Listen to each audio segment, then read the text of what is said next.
ओम अज्ञानतिमिरान्धस्य ज्ञानाञ्जनशलाकया चक्षुरुन्मिलितं येन तस्मै श्रीगुरवे नमः। वाञ्छाकल्पतरुभ्यश्च कृपा सिन्धुभ्य एव च पतितानां पावनेभ्यो वैष्णवेभ्यो नमो नमः। जय श्री कृष्ण चैतन्य प्रभु नित्यानंद श्री अद्वैत गदाधर शिवासादि गौर भक्तवृंद। हरे कृष्ण कृष्ण कृष्ण हरे हरे, हरे राम राम राम हरे हरे। कार्तिक महीने में ज़्यादा से ज़्यादा माला और ज़्यादा से ज़्यादा भगवान की लीलाएं, भगवान की लीलाओं का श्रवणम और पठन पाठन करना चाहिए। ठीक है। और तो मैंने पहले दिन बताया था कितनी चीज़ें हैं जो हम कर सकते हैं। तो उसमें एक बहुत ही प्रमुख चीज़ है, वो है यात्रा। जब हम वृंदावन जाते हैं तो वहाँ बहुत सारे दर्शन हैं। वृंदावन में पूरा जो 84 कोस है उसको हम ब्रजमंडल कहते हैं, परंतु पूरे 84 कोस को वृंदावन भी कहा जाता है। वृंदावन एक वन है, लेकिन पूरे को भी वृंदावन कहा जाता है। तो कुल मिला के ब्रजमंडल में 84 कोस जो परिक्रमा का मार्ग है, क्षेत्रफल उसका हम नहीं बोल रहे, परिक्रमा मार्ग है 84 कोस। तो पूरा जो ब्रजमंडल है उसके अंदर प्रमुख 12 वन हैं और कुछ उपवन हैं। उसमें से एक वृंदावन भी वन है और कुछ उपवन हैं। तो एक वन है जो बहुत ही प्रसिद्ध वन है, उसका नाम है मधुवन। तो आज हम मधुवन की चर्चा करेंगे। जो भी भक्त वृंदावन गए हैं, ज़्यादातर भक्त मधुवन का दर्शन किए ही होंगे। तो जब हम मधुवन जाते हैं, बड़ी गाड़ी को जाने में थोड़ी तकलीफ़ होती है, छोटी गाड़ी जो है वो स्पॉट तक चली जाती है। बड़ी गाड़ी जो है वो थोड़े दूर में रुकती है, वहाँ से पैदल जाना पड़ता है लोगों को, क्योंकि मधुवन का जो इलाका है वो अभी बहुत डेंस पॉपुलेशन, यानी बहुत गांव जो बस गया है उसमें बहुत लोग रहते हैं। अभी बहुत पहले ध्रुव महाराज ने तपस्या किया था मधुवन में ही।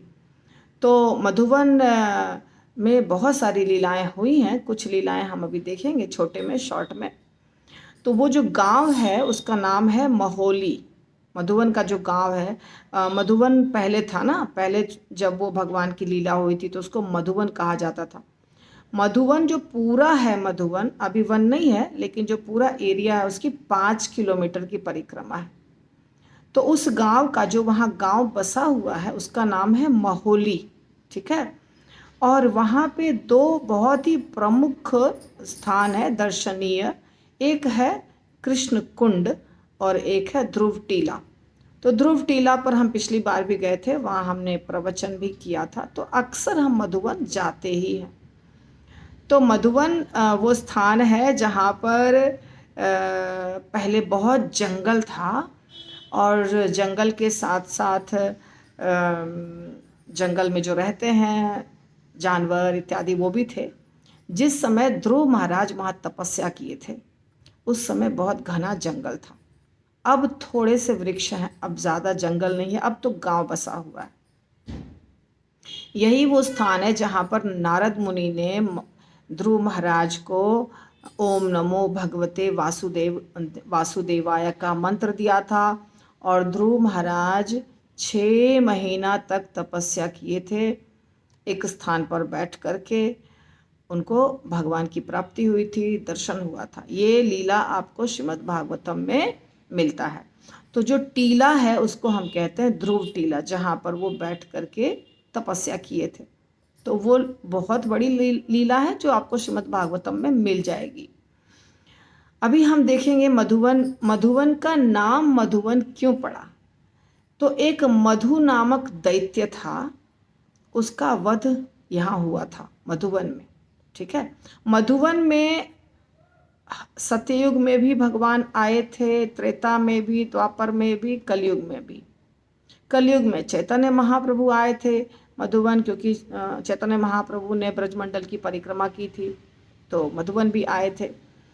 और उसके पहले द्वापर में भगवान कृष्ण थे। मधुवन में उन्होंने बहुत सारी लीलाएं की, रासलीला की उन्होंने, और बलराम जी के साथ, ग्वाल बालों के साथ बहुत सारी लीलाएं, खेल कूद मौज मस्ती किया उन्होंने।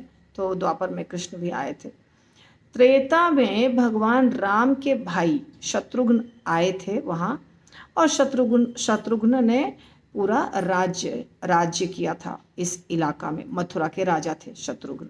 भगवान रामचंद्र जी जब राजा बने तो अपने भाइयों को अलग अलग स्थान का राजा बनाया, तो शत्रुघ्न को भेजा था मथुरा। सत्ययुग में भगवान ने मधु नाम के एक भगवान का नाम जो मधुसूदन कहलाता है ना, तो सत्ययुग में मधु नाम के दैत्य का वध किया था भगवान विष्णु ने, ठीक है।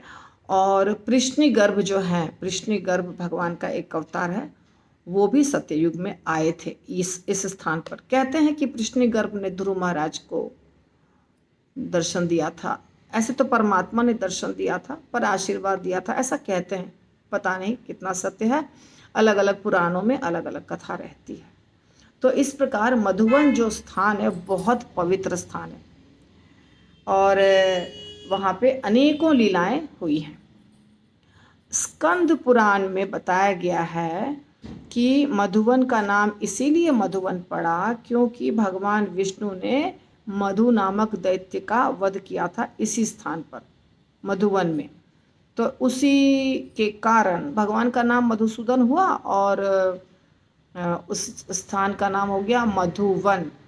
जंगल वन था ना, इसीलिए मधु और जंगल, मधु राक्षस का नाम और जंगल, तो मधुवन हो गया। और एक मधु शब्द का अर्थ होता है शहद। तो शहद बहुत मीठा होता है। शहद की तुलना हम अमृत से भी करते हैं। शास्त्र बताता है शहद जो होता है वो अमृत के जैसा होता है, ऐसा बताया जाता है, नेक्टारियन होता है। तो इसकी तुलना क्यों कर रहे हैं अमृत से, वो हम देखेंगे। क्योंकि भगवान की जो लीलाएं होती हैं, भगवान कृष्ण की जो लीलाएं हैं वो अमृत के समान हैं, बहुत मधुर, बहुत मीठी, शहद के समान मीठी, और बहुत सुंदर और नित्य। अमृत यानी जो मरता नहीं है। अमृत का सेवन करने से व्यक्ति अमर हो जाता है। तो भगवान की कृष्ण की लीलाओं का श्रवण करने से, कीर्तन करने से और दर्शन करने से भी व्यक्ति अमर होता है। ये तो शिव जी और पार्वती माता के बीच में हुआ था। शिव जी और पार्वती माता जो हैं उसमें शिव जी तो हमेशा कथा का पान करते रहते थे, भगवान के लीलाओं का, श्रीमद् भागवतम का, पर पार्वती माता को नहीं सुनाया था कभी भी, और पार्वती माता ने सुना नहीं था श्रीमद् भागवतम। तब नारद मुनि सब जगह कुछ न कुछ जाके करते हैं, छेड़ते हैं, ताकि क्यों छेड़ते हैं नारद मुनि किसी भक्त को, ताकि भगवान की कुछ लीला शुरू हो जाए, कथा शुरू हो जाए, भगवान को प्रकट हो जाए, भगवान लीला करें, उनका ये मकसद रहता है। तो नारद मुनि ने पार्वती माता को बता दिया कि शिव जी आपको सब बात नहीं बताते हैं, कुछ बातें नहीं भी बताते हैं। पार्वती माता कह रही हैं, अरे ऐसा थोड़ी है, मेरे पति हैं वो तो मुझे सब कुछ बताते हैं। पार्वती सती जो भी थी। तो नारद मुनि ने कहा कि अभी आपको बताया है क्या कि उन्होंने इतना सारा जो मुंड माल पहना है वो किसका मुंड है, बताइए। शिव जी के गले में जो इतनी खोपड़ियाँ है वो खोपड़ी किसकी है? आप कभी जानने की कोशिश किए, प्रयास किए कि ये खोपड़ी किसकी है? नहीं प्रयास किए। आपको उन्होंने अपने मन से बताया क्या? नहीं बताया। तो पार्वती माता को लगा सच बात है, मुझे तो अभी तक शिव जी ने बताया ही नहीं। तब शिव जी से वो पूछी, तो शिव जी ने बताया कि ये सब तुम्हारी ही खोपड़ी है। मेरी कैसे खोपड़ी? क्योंकि तुमने अलग अलग बहुत बार जन्म लिया है, और हर बार इतना प्रेम शिव जी करते थे पार्वती माता से कि उनका जो बच जाता था स्कल, जो खोपड़ी, उसको गले में पहन लेते थे। तो पार्वती माता बोली, तो फिर आप तो कभी मरते नहीं हैं और मैं क्यों मरती हूँ बार बार। तो शिव जी ने बताया, इसके लिए श्रीमद् भागवतम सुनना पड़ता है। श्रीमद् भागवतम सुनने से व्यक्ति अमर हो जाता है। तो पार्वती माता ने बोला, तो फिर मुझे क्यों नहीं सुनाए हैं अभी तक आप? आपको तो पता है, तो मुझे भी सुनाइए, ताकि मैं भी कभी मरूं नहीं, मृत्यु प्राप्त नहीं हो मुझे भी। तब शिव जी ने पार्वती माता को कथा सुनाना शुरू किया। ये पार्वती माता ही होंगी, क्योंकि सती माता की ने तो शरीर त्यागा था। तब शिव जी पार्वती माता को कथा सुनाना शुरू करते हैं। और जिस कथा के दौरान शुकदेव गोस्वामी यानी कि शुक जो था, तोता जो था, वो हूँ कर रहा था, वो आप जानते हैं लीला। तो अभी हम उसमें ज़्यादा डिटेल में नहीं जाएंगे। तो भगवान कृष्ण की लीला सुनने से व्यक्ति अमर हो जाता है। तो अमृतमयी लीला जो मधु के समान मीठी है, वो हुई है मधुवन में भगवान कृष्ण की। भगवान कृष्ण अपने ग्वाल बालों के साथ आते थे, खेलते थे, कूदते थे, नाचते थे, बछड़ों को लेके चराते थे, क्योंकि जंगल था ना तब। तो सब जगह, हर जंगल में, हर वन में भगवान जाते थे। जंगल यानी वन। तो बलराम जी के साथ और गोप बालकों के साथ आते थे मधुवन में भी। तो भगवान की रास लीला वहाँ हुई है बहुत अच्छी, कृष्ण कुंड के पास, और गोप बालकों के साथ लीला हुई है। तो जो अमृतमयी लीला हुई, जो मधु के समान मीठी हुई, इसलिए भी उसका नाम पड़ गया मधुवन। और एक और प्रचलित बात है कि भगवान कृष्ण और बलराम जी वहाँ आते थे मधु का पान करने, क्योंकि उस एरिया में मधु बहुत होता था। जैसे मधुमक्खी का छत्ता हुआ, फिर मधु निकाला गया, फिर उस मधु का पान करते थे भगवान। और भगवान कृष्ण और बलराम दोनों पान करते थे। तो मधु बहुत ज़्यादा पीने से नशा होता है। तो बलराम जी और कृष्ण जब बहुत पान कर लेते थे मधु का, तो बहुत नृत्य करते थे जोर जोर से। तो इसलिए भी इस स्थान का नाम मधुवन पड़ा है। तो ऐसे अलग अलग पुराणों में और कथाओं में वर्णन है मधुवन नाम उस स्थान का क्यों पड़ा। तो मधुवन वो स्थान था जहाँ पर ये सब हुआ। अब मधु दैत्य, जैसा कि हमने बताया, मधु दैत्य, मधु नामक दैत्य था। तो मधु नामक दैत्य का वध कैसे हुआ, तो इसका वर्णन है शास्त्र में। मधु जो दैत्य था, पहले वो एक राजा का पुत्र था। ऐसा नहीं है कि शुरू से ही वो दैत्य था। वो पहले एक राजा का पुत्र था, और अच्छे राजा का पुत्र था, राजकुमार था। संगति हो गई बुरी, तो बुरी संगति होने से उसके चाल चलन लक्षण सब हो गए खराब। जब खराब हो गए तो पिता ने अपने पुत्र को बोला, तुम निकल जाओ यहाँ से, अपने राज्य से बाहर भगा दिया मधु को, मधु दैत्य को। तो दैत्य बन गया था वो। दैत्य मतलब असुर बन गया था वो, असुर कहते हैं। तो उसको जब निकाल दिया तो वो सोचा हम कहाँ जाएं, घूमने लगा सब जगह। घूमते घूमते घूमते घूमते इस स्थान पर पहुंचा जहाँ मधुवन है। उस स्थान पर पहुंचा और उसको लगा कि ये अच्छी जगह है, इसको ही मैं अपना राज्य बनाऊंगा, इस यहाँ पर मेरा राज्य होगा, सब इस स्थान को ऑक्यूपाई करूंगा, इस स्थान के ऊपर सिर्फ मेरा अधिकार होगा। ऐसा सोचा उसने। ऐसा सोच करके प्लान किया। और फिर शिव जी का भक्त था मधु, शिव जी का भक्त था। तो शिव जी से प्रार्थना करने लगा, तपस्या करने लगा। बहुत दिनों तक तपस्या करते करते भगवान प्रसन्न हुए और शिव जी ने उसको एक त्रिशूल दिया मधु को। मधु नामक जो बेकार आदमी था, राजकुमार था पर बर्बाद हो गया था, तो मधु को एक त्रिशूल दिया और बोला, ये त्रिशूल, भगवान ने बोला शिव जी ने, ये त्रिशूल इतना शक्तिशाली है कि जब तक ये तुम्हारे पास रहेगा कोई तुम्हारा बाल बांका भी नहीं कर सकता है। तब तो ये और पावरफुल हो गया। अब तो मैं कुछ भी करूँगा, किसी को भी मारूंगा, किसी को भी पीटूंगा, मुझे कोई कुछ नहीं कर सकता है। तो जैसा कि सारे असुर करते हैं, वैसा ही इसने क्या किया मधु ने, कि अब पूरा कब्जा कर लिया। उस मथुरा भी था, मतलब पूरा ब्रजमंडल जितना बड़ा है उसके ऊपर बहुत दूर तक कब्जा कर लिया।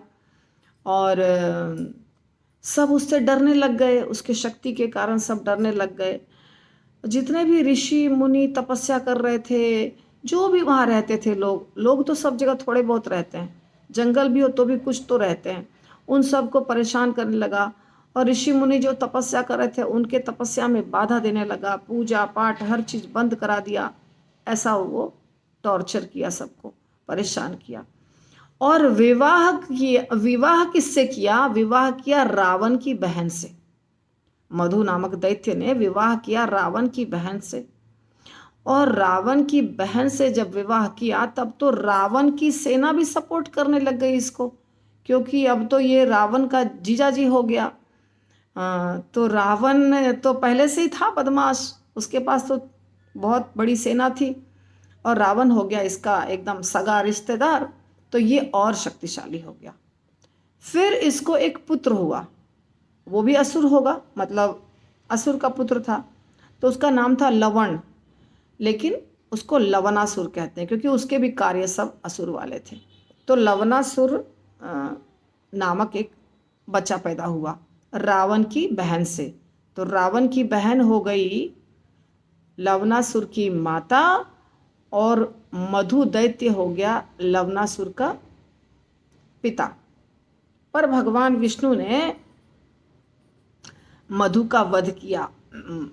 मधु का जैसे भी हो, वध की लीला बड़ी सी लीला नहीं है, पर उसको मार दिया भगवान ने आकर के, मधु नामक दैत्य का वध कर दिया।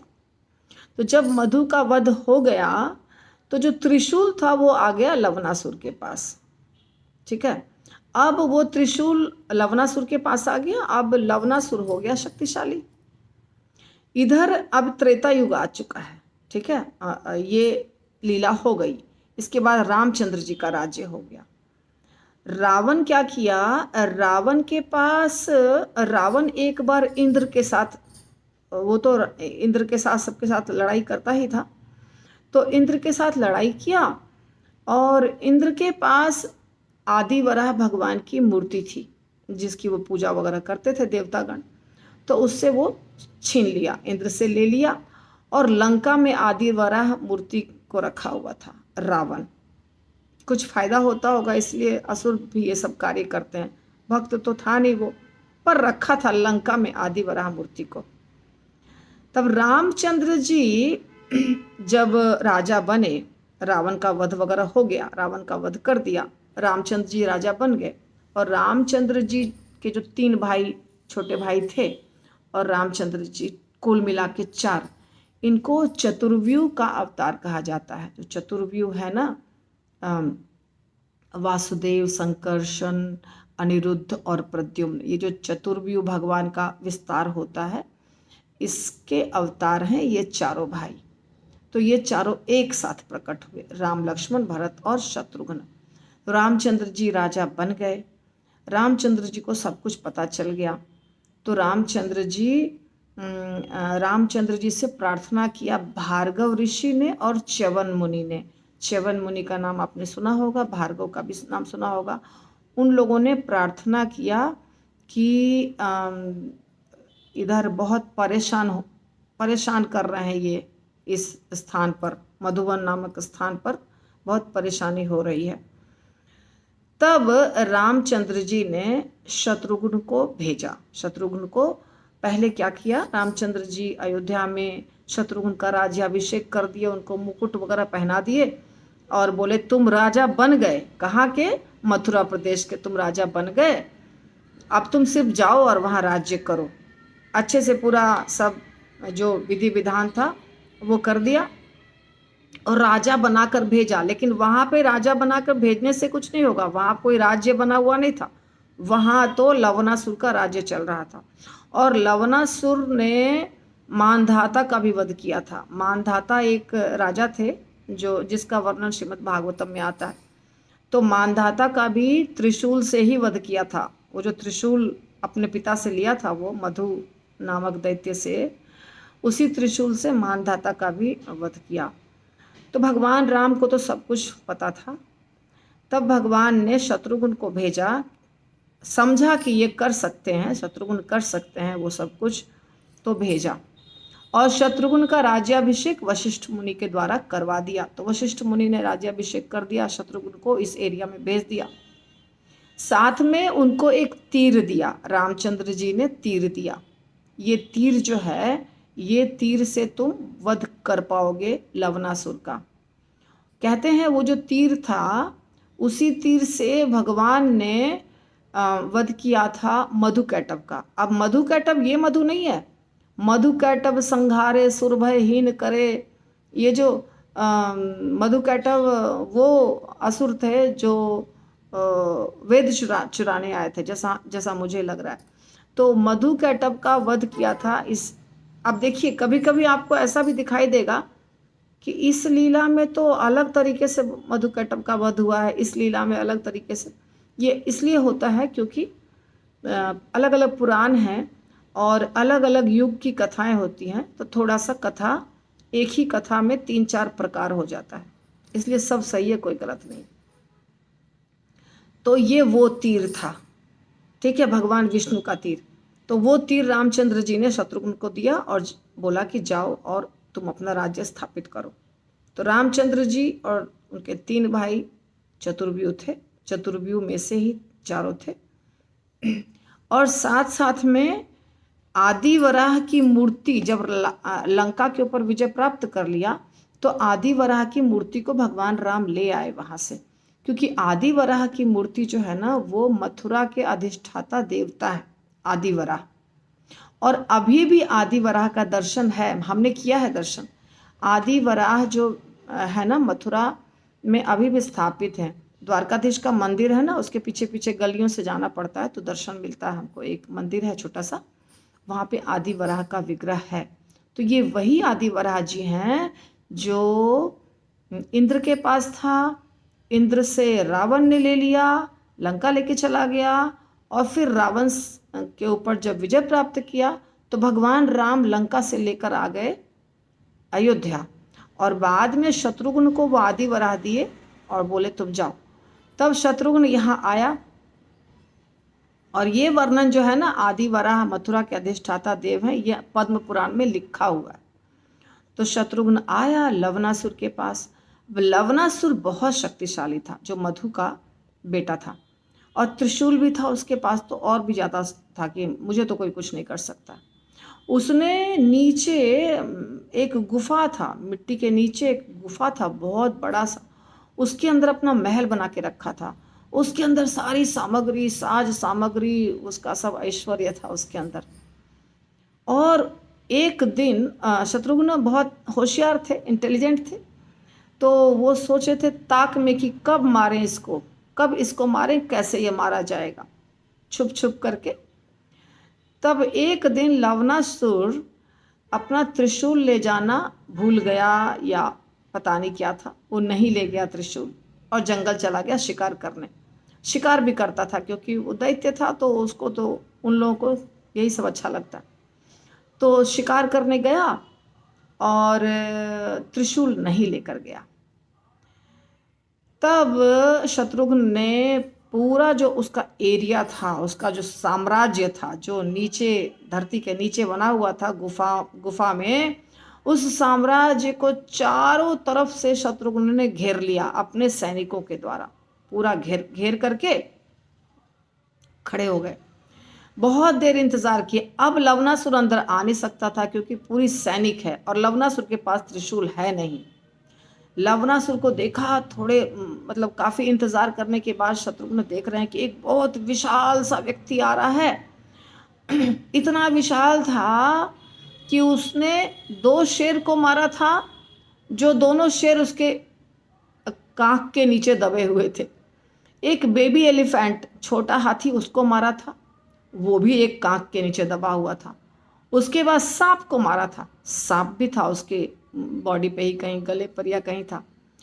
और कुछ जानवर थे, सबको मार के पूरा एकदम सारे जानवरों को, मरे हुए जानवरों को ले करके, और मस्त चलते चलते आ रहा था। जब देखा नज़दीक तो देखता है कि ये तो मेरे पूरे इस पे कब्जा किया हुआ है इन लोगों ने। अब त्रिशूल तो निकाल ही नहीं सकता है क्योंकि वहाँ पे शत्रुघ्न खड़े हैं लेकर के तीर धनुष। इसके बाद सीधे तीर मारा लवनासुर को और धड़ से अलग कर दिया और लवनासुर की कहानी खत्म हो गई। इसके बाद शत्रुघ्न ने मथुरा नामक नगरी बनाई, राज्य बनाया और ढंग से जो होता है मथुरा। आपको बाद में आए ना रामचंद्र जी तो बहुत सॉरी कृष्ण भगवान तो बहुत लेट आए। ये तो कब की बात हो रही है, स्वयंभू मनु के समय की बात हो रही है।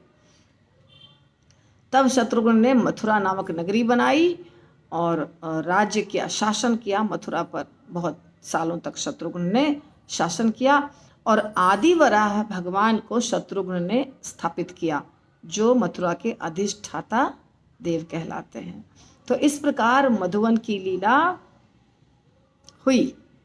जितना मेरे मेमोरी में था उतना मैंने आपको बताया, और वैसे तो लीला अनंत होती है। श्रील प्रभुपाद की जय।